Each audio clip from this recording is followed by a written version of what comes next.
আচ্ছা, আমাদের বন্ধুদের জন্মদিন আর আমরা যাব না, এটা কি হতে পারে বলুন তো? সুগার অ্যান্ড স্পাইস থেকে কেক নিয়ে সোজা চলে গেছি বন্ধুর বাড়ি। আরে না না না, আমি একা নয়, আমার সঙ্গে আরও আমাদের বন্ধু বান্ধবরা সবাই গিয়েছিলাম।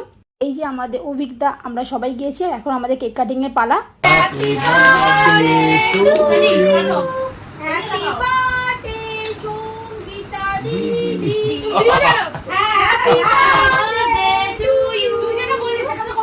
এখন একের পর এক চলছে কেক খাওয়ানোর পালা। বার্থডেটা জারি হোক না কেন, কেকটা সবসময় আমার পছন্দই আমি নিয়ে যাই। আমাদের গ্রুপের মধ্যে আমি সবচেয়ে বেশি কেক খেতে পছন্দ করি, তাই আমাকে কেকের সামনে বসানো হয় একদম, যাতে আমি একটু বেশি বেশি করে তুলে তুলে কেক খেতে পারি। কেক কাটিংয়ের পর বার্থডে গার্লকে আমরা কেক মুখে লাগাবো না, এটা কি হতে পারে? যাই হোক, কেক টেক লাগিয়ে সবাই মিলে অল্প করে কেক খাওয়া দাওয়া করে অনেকক্ষণ ধরে বসে বসে একটু আড্ডাই মারা হলো। ভালোই লাগে বেশ। কাজের শেষে সবাই সবার মতো সময় বার করে বন্ধুর জন্মদিনটা পালন করতে বন্ধুকে না জানিয়ে তার বাড়িতে চলে গিয়েছিলাম। আর এই যে আমাদের একটা ছোট্ট ভাই, যার কিছুদিন আগেই বার্থডে গেল, হাত চেটে পুরো কেক খেয়ে নিচ্ছে।